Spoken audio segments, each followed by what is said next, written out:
प्रिय विद्यार्थियों, आज हम वसंत भाग 3 पाठ्यपुस्तक में से बस की यात्रा, जिसके लेखक हैं हरिशंकर परसाही, उस पाठ का सार आज हम सुनेंगे। जब आप पाठ का सारांश ध्यान से सुनेंगे तो आप उसके प्रश्नों के उत्तर लिखने में आपके लिए आसानी होगी। यह पाठ एक व्यंग्यात्मक कहानी है। इसमें लेखक ने यह चर्चा करनी चाहिए है कि किस प्रकार पुराने घिसे हुए वाहन सड़कों पर चलाते हैं और वह वाहन किस प्रकार बाकी लोगों के लिए मुसीबत खड़ी कर देते हैं, परेशानी खड़ी कर देते हैं, उसी का वर्णन इसमें किया है। उनके मालिक धन के लोभ में उनमें नवीनीकरण किए बिना उन्हें निरंतर चलाते रहते हैं, जो बड़े ही धोखेदायक साबित हो सकते हैं। पाठ का सार इस प्रकार है। लेखक व उसके मित्र कंपनी के काम से पन्ना गए। वापसी पर उन्हें जबलपुर से गाड़ी लेनी थी जो सुबह उन्हें उनके घर पहुंचाती। उन्होंने पन्ना से सतना कंपनी के बस से जाना चाहा, क्योंकि सतना से गाड़ी अब यही बस दिला सकती थी और किसी बस का समय न था। इस बस की दशा बहुत ही खराब हो चुकी थी। यह बिल्कुल एक वृद्ध की भांति थी। उसे देखकर ही ऐसा आभास होता था, ऐसा लगता था कि यह चलेगी या नहीं। ऐसा लगता था कि यदि इस बस में बैठेंगे तो इसे कष्ट होगा।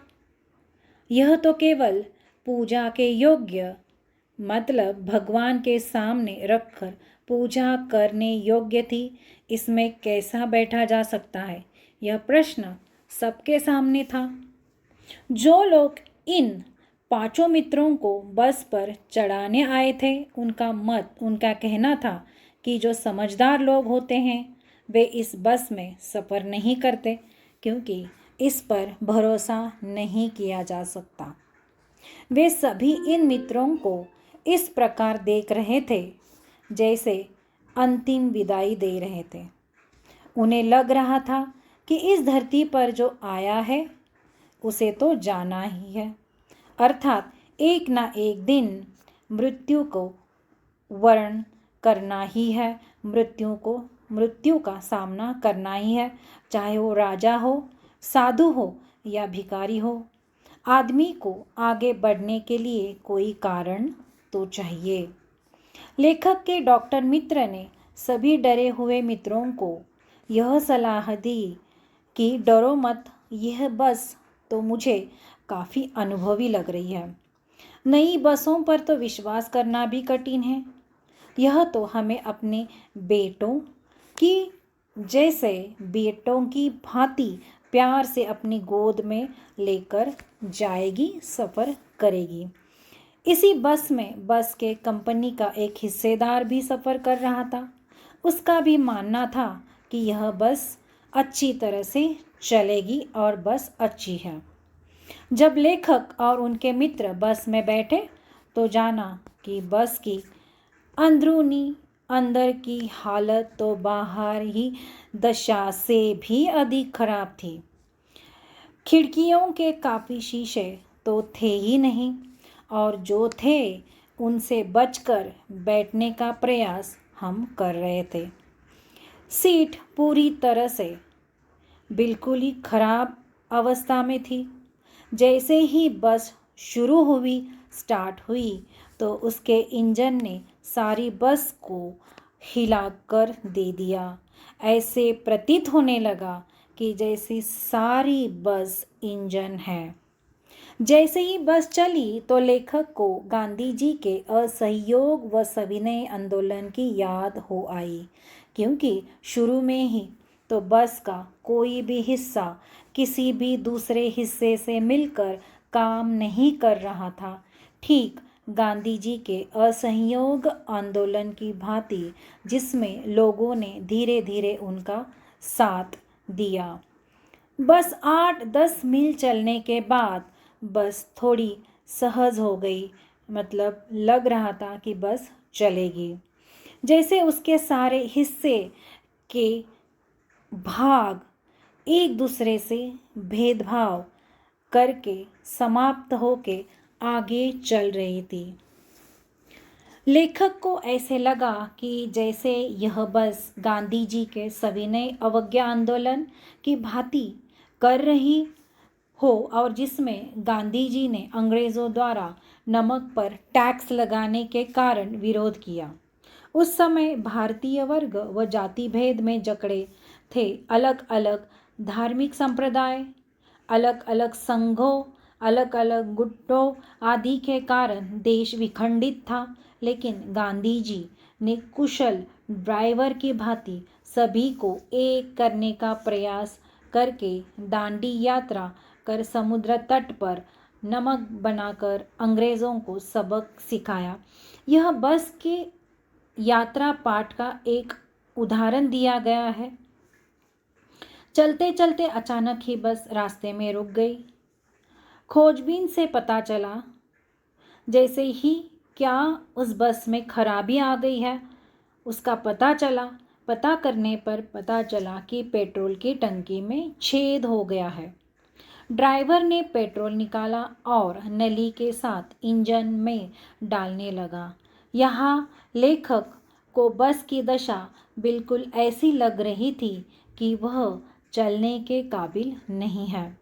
अब उसे चलाना या उस पर यात्रियों को लेकर जाना ऐसा लग रहा था बस पर अत्याचार करने जैसा है। तभी तो उसके मन में यह भाव आया कि अब बस कंपनी का हिस्सेदार बस के इंजन को गोद में रखकर नली से पेट्रोल पिलाएगा, जैसे माँ बच्चे को बोतल से दूध पिलाती है। यानी बस में अब चलने का दम नहीं था, वो बिल्कुल चलने योग्य नहीं थी। उसका इंजन एकदम कमज़ोर हो चुका था। बड़ी मुश्किल से बस चली, वह भी 15-20 मील की रफ्तार से। लेकिन रह रहकर लेखक को अपने अंदर ही अंदर से यह डर था कि बस की कभी भी या बस का ब्रेक कभी भी फेल हो सकता है या स्टीयरिंग टूट सकता है। सफ़र करते समय प्रकृति के नज़ारे बहुत ही लुभावने सुंदर लग रहे थे, लेकिन लेखक को तो हर एक पेड़ ही अपना दुश्मन लग रहा था, क्योंकि जब भी कोई पेड़ दिखाई देता तो उसे ऐसा प्रतीत होता कि कहीं बस इसी से न टकरा जाए। यदि कहीं बस झील दिखाई दे जाती तो उसे ऐसा लगता था बस इसमें गोता ना खाए, गिर ना जाए। इस प्रकार उसका सफ़र डर डर कर बीतने लगा और सफ़र आनंददायक न होते हुए एक चिंताग्रस्त होने लगा। थोड़ी दूर और चलने के बाद अचानक ही बस फिर रुक गई। ड्राइवर ने बड़ी कोशिश की, लेकिन बस थी कि चलने का नाम न लेती। ऐसे में बस कंपनी के हिस्सेदार फिर से कहने लगे कि बस तो बहुत ही अच्छी है, लेकिन न जाने कैसा संयोग हुआ है कि यह बंद क्यों हो गई है। उस समय लेखक को वह कंपनी का हिस्सेदार बिल्कुल अंग्रेज़ शासनकर्ता, अंग्रेज़ का मजदूर की भांति लग रहा था, जिन्हें केवल अपना ही ध्यान था।